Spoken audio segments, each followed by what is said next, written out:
I started DJing in 1991. My inspiration for DJing, I wasn't a kid that wanted to be a DJ or a teenager that wanted to be a DJ. I went to my first rave Easter 91 and I didn't know anything about the whole rave culture.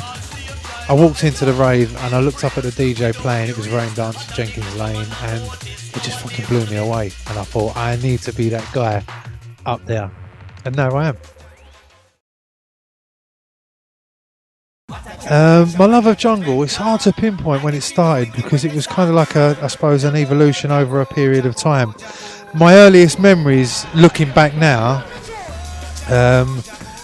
would probably be split between listening to pirate radio, Cool FM, Weekend Rush, Defection, them kind of stations there of the early 90s, and then also going to Tasco Warehouse, which was a venue in Plumstead, which was a massive influence on me. I used to start hearing tunes sort of like by Ragga Twins and Rebel MC and IB for records, more so there than anywhere, because before I was going to more of the happier rain dancey kind of raves that wasn't really sort of going down that jungle path. So yeah, between the pirates and the raves, that there was Desire, Telepathy, Life in Utopia, them kind of raves.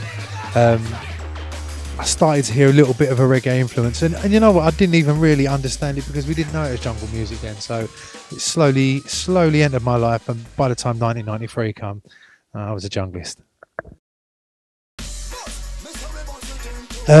Well, the energy of jungle is, once again, going back to when it really first started to come around of the very early 90s. They were in, tunes were few and far between, but when I would say I really noticed that jungle had taken over and the energy had taken over the country was Notting Hill Carnival 1994. The year before I'd been there and I heard one or two jungle tunes. 1994 I went there and fucking Jungle Run Carnival and tunes. I tell you the tune that stands out the most to me, Leviticus, The Burial, Philly Blunt, Jumpin' Jack Frost, that tune now. I swear I must have heard it 50 times that weekend at Carnival, and every time I heard it the place was erupting. So seeing them energies when I was used to seeing the reggae and the ragga and everything else that had been there before replaced by our music, London, UK music, jungle music, wicked.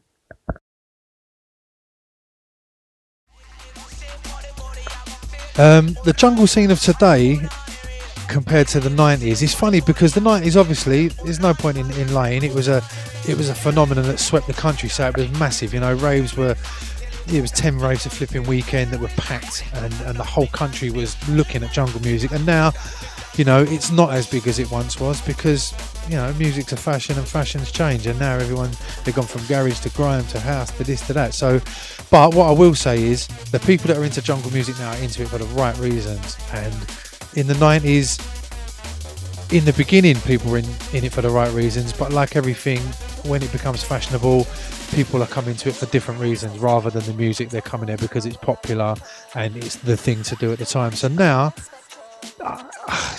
for me, the right people are into jungle now. We haven't got 10 raves a weekend packed like I said a minute ago, but what we have got is raves that are packed with good, honest music people that are there for the vibe and for a good time. You don't get no trouble and stuff like that. And there was a period of trouble in the 90s that, thank God, is just a distant memory now. So now, to me, jungle music is as good, or if not even better, as it was back then.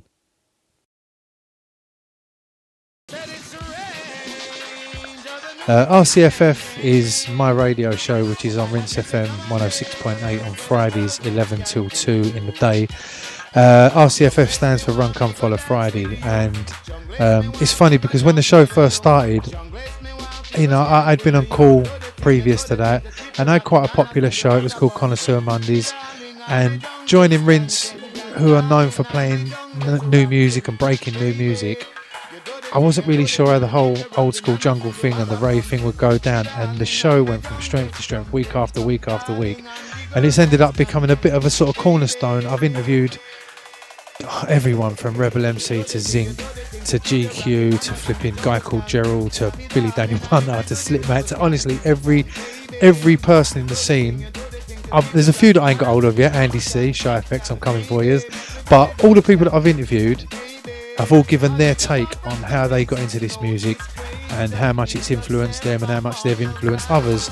And I think all of these stories were untold. A lot of them were untold, so that's been really important. And also, you know, I get to play the music I love to a massive wide audience. It's changed my life for the better, and you know, God bless RCFF.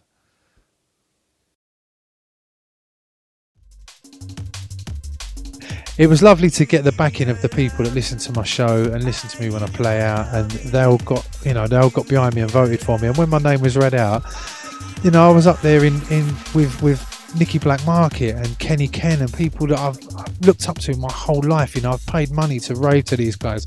I've bought their music. I've supported them. I've lived in their shadow for years and years and years. And just to even be nominated along, forget about winning, just to be thought of amongst the people that I've, you know, aspired to want to be like my whole life, blew me away. And when MCMC said my name, it blew me away. And the nicest thing was, getting the award was great, but my girlfriend was there with me, my dad was there, and my little brother was there, all to witness it, you know, all at Camden Pally Coco. And yeah, it was a special moment that I will never, never, ever forget.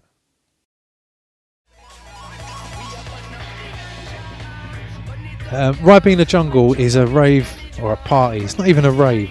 It's a get together that I run with my missus. I better give her props because she'll kill me. It was her idea. Yeah, Ribena Jungle was Sarah's idea. And all it was like, as DJs, we normally only get an hour to play.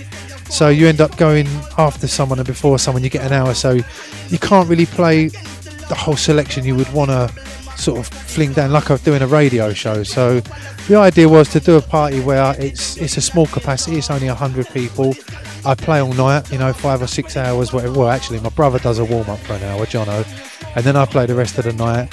I have 1 or 2 MCs. Navigator has become the resident MC, and I normally bring someone in to MC with him. And it's just so that I can play the full spectrum of jungle music. You know, it's a 94, 95 night. There's no new music. It's not hardcore or, you know, house night. It's literally my favourite jungle tunes that I get to play for 5 hours. It's crazy because, once again, like the radio show, when I first started it, when Sarah suggested doing it, I was a bit sceptical. I didn't know whether anyone would be interested in coming to see me play for a few hours on my own without any support acts. And the first one sold out in 4 hours, the second one sold out in 30 minutes, and we've just sold tickets for the last one. The whole thing sold out in 7 minutes, and not only did it sell out in 7 minutes, it flipping crashed the site that sells the tickets. It put it in a meltdown. So, you know, I'm fucking blown away by it. So yeah, Ribena Jungle is about getting the undiluted Ribena.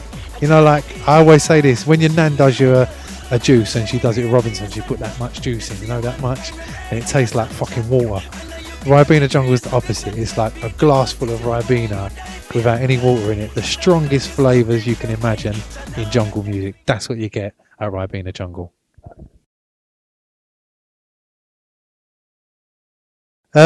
Positivity and vibes for miles are important to me because I would like to think of myself as a positive, nice guy, which might sound cheesy, but it's the truth. You know, I've come from, when I first found this music, it was, let's be honest, it was taking doves, cuddling each other, standing in a field, loving the world. And then, you know, it went through a period of kind of like the opposite, where there was a bit of an aggressive side to it.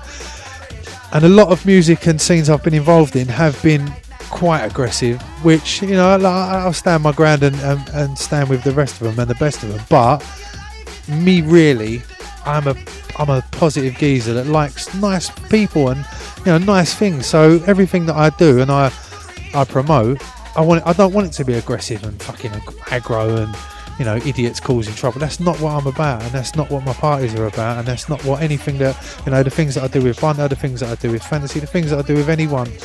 It's about having a good time and smiling and having a laugh, not being too serious. And to me, that is super important. And I think that's why our nights are so well thought of, because people know they can come and enjoy themselves, dance how you like, do what you want, get out your nut, and just have fun, and no one's going to judge you. So I think that's why they've done so well, and that's why it's so important to me.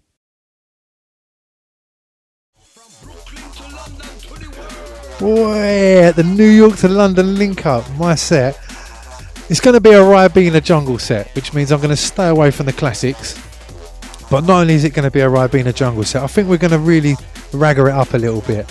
And really like, you know, because I know, say, Lion Dub, he likes that style. Marcus, he likes that style. And I'm up against two big boys there in the scene, so I've got to come proper. So I'm going to be getting out all the Congonatis and that, but I'm also going to be digging a little bit deeper and getting a few of them ones that you don't really get to hear in raves too much. So it's a Ribena jungle with a lick of reggae flavour.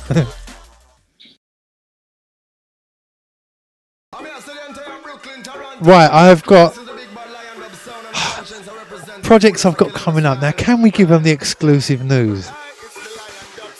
Alright, we're going to do this exclusive, yeah? We're going to do this exclusive. Watch out for this one, yeah? A little while ago, actually at the first Ribena Jungle, GQ was meant to be the MC that night. And we was going to record the night, and an hour and a half section of it was going to go out as a live licensed proper CD through Music Mondays. Unfortunately, GQ had a bit of bad news, couldn't make the date, and it's been rescheduled to another time. So watch out for it in the future. We're going to be doing a free party to record the Uncle Doug's and MCGQ live CD, yeah? So watch out for that. When the date comes out, I want all of yous there. Whistles, horns, fucking bring your car, toot your horn of the car, make bare noise for the CD. It's going to be, remember the AWOL one from years and years ago, the Ministry thing? It's going to be like that, but a 2014 lick, Uncle Doug's GQ. That is the forthcoming project that I'm going to talk about. That's just the one. There's plenty of others, but that's the big one.